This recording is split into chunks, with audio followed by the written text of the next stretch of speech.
Bismillahirrahmanirrahim. Assalamualaikum warahmatullahi wabarakatuh. Waalaikumsalam warahmatullahi wabarakatuh. Saudaraku, apa kabar semuanya? Semoga Allah Ta'ala selalu menjaga dan melindungi kita semua. Amin. Amin.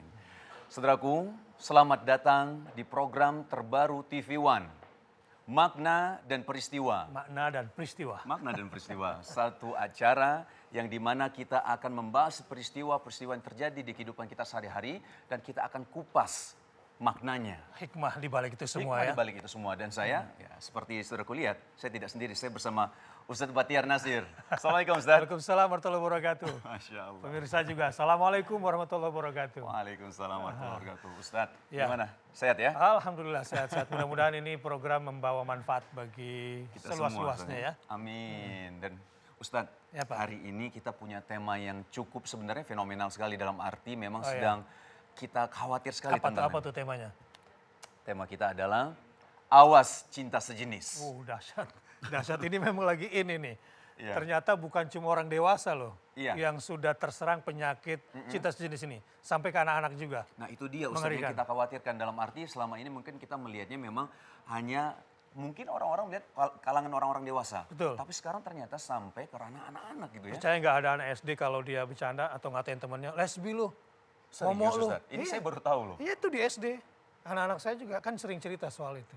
Ngeri banget, Mengerikan sekali orang tua. Baik Ustadz, sebelum kita mulai ya, dalam Iya. arti kita akan membahas ini, kita Betul. lihat dulu ya satu liputan berikut ini Ustadz ya.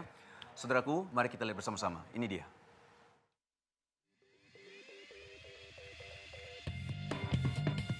Para orang tua patut waspada atas merebaknya akun Twitter komunitas bocah homoseksual yang kini mulai berani terang-terangan.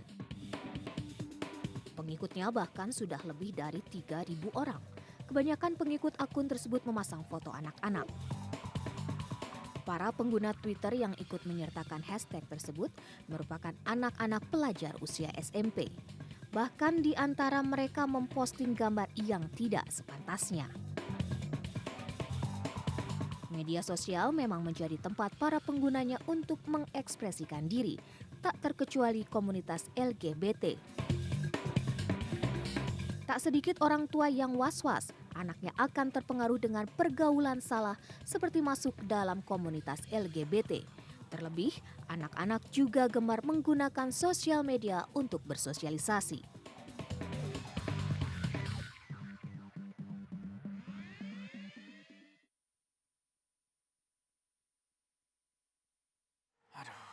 Mengerikan sekali Ustadz ya. Mengerikan Ya. sekali.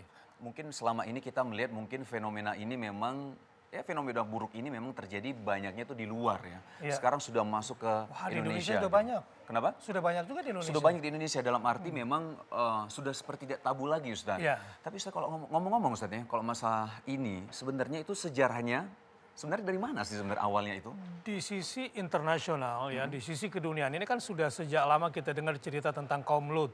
Ya, Ya, kaum Lut itu kaum pecinta sejenis yang kemudian kaum Sodom ini Iya. dimusnahkan oleh Allah Subhanahu wa taala. Diceritakan bahwa Jibril lah yang memasukkan sayap kanannya ke dasar tanah, Baik. lalu diangkat lalu berteriak seperti petir kemudian bam. Lalu dijadikanlah mereka mayat-mayat bergelimpangan di dasar tanah. jadi azab dari Allah Ta'ala untuk mereka itu. Yang tadinya di permukaan kemudian jadi dasar. Setelah itu pun letusan gunung Letusan Merapi dan mereka kemudian bergelimpangan. Di Indonesia sejarah kaum ini, kaum Lut ini, pecinta sejenis ini juga memang pernah ada. Baik. Jadi di beberapa daerah itu kerajaannya justru dari kalangan ya mohon maaf pecinta sejenis. Dan sebetulnya itu juga ada pengaruh-pengaruh kekuatan mistik.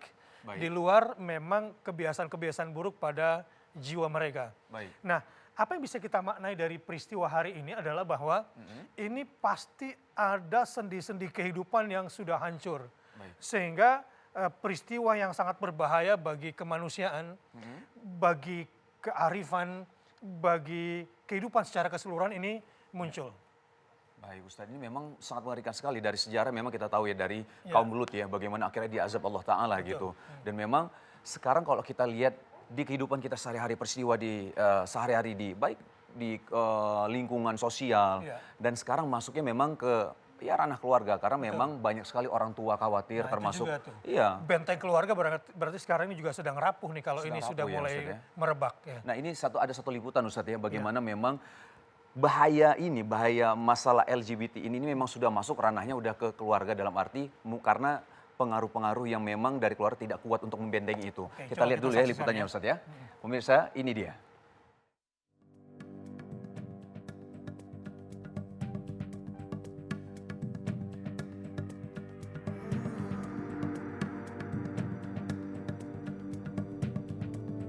Penyebaran paham lesbian, gay, biseksual, dan transgender (LGBT) sudah bertransformasi.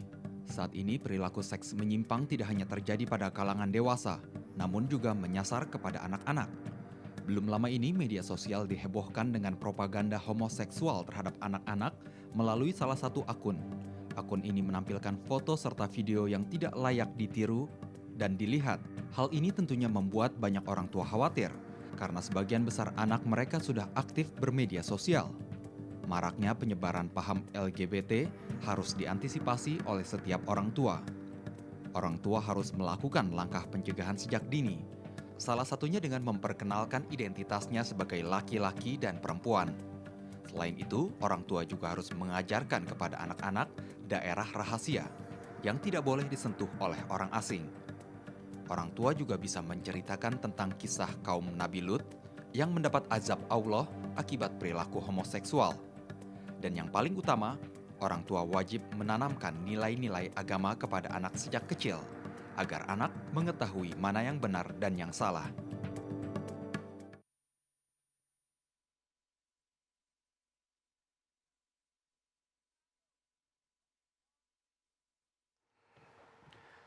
Baik, saudaraku ya, ini semakin mengkhawatirkan, semakin membuat kita takut ya sebagai keluarga, apalagi saya juga baru memiliki anak juga ya, walaupun masih kecil tapi ini bahayanya sudah sampai anak-anak. Dari kata tadi Ustadz bilang, SD saja sudah ada ledekan tentang lesbi, tentang homo gitu ya, itu berbahaya sekali. Nah sekarang kita sudah kedatangan narasumber kita yang pertama yaitu Mbak Poppy Amalia. Mbak Poppy apa kabar? Assalamualaikum. Waalaikumsalam, luar biasa kabarnya. Mbak Poppy ini psikolog ya. Iya, Iya, belakang saya psikolog. psikolog. Apa Iya. kira-kira Ya, pencalonan? sebenarnya sih gambarannya ini karena ini sekarang merupakan sebuah tren ya.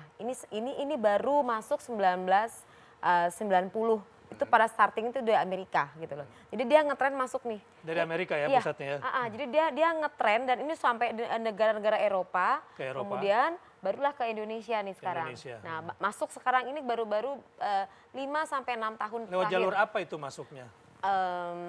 Dia melalui media sosial. Media sosial. Media sosial saja Media atau sosial. memang dari media seperti kita tahu film dan memang kan banyak sekali film-film yang Paling cepat sih melalui media sosial. Media sosial, ya? Saya sejarahnya itu nggak tahu dari mana, teman yang jelas adalah dari media gitu kan. Baik. Nah, kemudian itu sebagai dan tadi saya dapat informasi dari teman saya bahkan itu kalau di Eropa dan negara-negara di sana itu merupakan sebagai bentuk daripada pergaulannya dari kalangan jet set.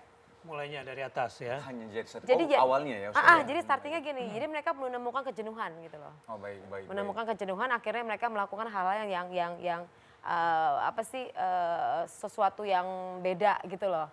Baik Ustadz, ini sebenarnya agak sedikit Mbak, maaf ya. Iya. Jadi memang kalau kita lihat tadi maksudnya dari sisi kejenuhan ini Iya. atau mungkinkah memang dari faktor lain seperti kita tahu bahwa memang agama sangat penting sekali untuk kita dalam betul. membentengi ini semua Ustadz. Iya. Itu pengaruhnya gimana Ustadz? Ya memang mungkin ada yang jenuh, kemudian perilaku dia menular kepada yang lain. Sebab Iya. ini kan masalahnya lifestyle. Ya lifestyle kan Ini tadi. dari Nah, lifestyle masuknya kemudian menular kepada yang lain. Baik. Dan di Indonesia juga eksekutif muda nih lagi diincer nih. Nah itu dia tadi kan poinnya adalah kalau tadi pakeman agamanya kuat, pasti dia nggak akan pernah mau melakukan hal-hal seperti itu kan. Nah di Indonesia ini akhirnya masuk. Nah bicara mereka sebenarnya nggak mau targetnya ke anak-anak. Oke. Tapi karena semua anak SD kelas 4, kelas 5, kelas 3 udah punya media sosial, Baik. jadi ya maaf Gampang deh. sekali ya gitu loh. informasi-informasi yang tidak. Faktornya apa kira-kira? Nah si anak-anak ini saya menyebutnya saat ini adalah the silent generation. Oke. Anak-anak Indonesia sekarang lagi mengalami proses namanya the silent generation. Mereka lebih cenderung untuk megang gadget ketimbang komunikasi face to face seperti ini. Nah, akhirnya dan semua anak-anak SD starting kelas 1, kelas 2, kelas 3 sudah punya account Oke. masing-masing dan orang tuanya memberikan gitu kan, Iya. supaya anaknya diem dikasihlah gadget. Oke. Gitu kan. Nah, si anaknya tanpa terasa dia akan mengakses, masuklah ke bawah sadarnya karena semua hal yang berkaitan sama visual itu langsung nembus bawah sadarnya dia. Iya. Oke. Tanpa terasa akan membentuk perilaku.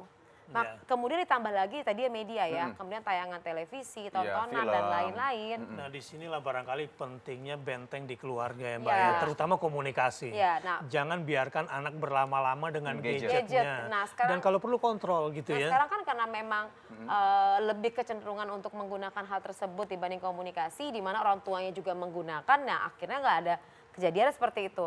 Jadi sekarang yang perlu itu tadi kan kekuatan agama, konsep mengembalikan ke tradisional zaman dulu, makan pagi.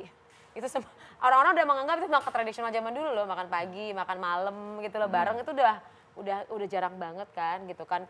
Meja makan sebagai tempat untuk komunikasi seperti itu. Kemudian ya menjauhkan yang namanya media sosial di kamar Komunikasi juga jangan sembarang ngobrol, barangkali Iya. input data tentang bahaya pergaulan, lebih ya, tentang tepatnya bahaya pola pola asuh makan. sih. Kita Pola masuknya asuh. ke pola asuh.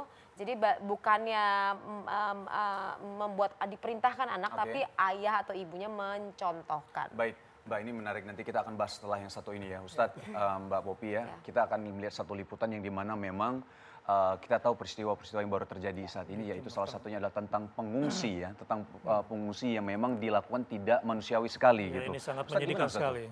Ya mereka sudah sengsara, mereka melalui sebuah proses yang tidak mudah untuk sampai di sana, banyak mati di tengah jalan, sampai di lokasi pengungsian kita lihat saudara kita seperti itu. Sampai Sungguh, ada satu peristiwa yang ditendang itu, Ustadz. iya sampai di ini tendang, kemudian peristiwa wartawan juga dan banyak yang mati. Ini menyedihkan sekali. Oke, baik, Ustadz. Langsung saja kita saksikan ya, Mbak ya. Mari kita saksikan bersama-sama. Saudaraku, ini dia liputannya. التوصل إلى مقبرة جماعية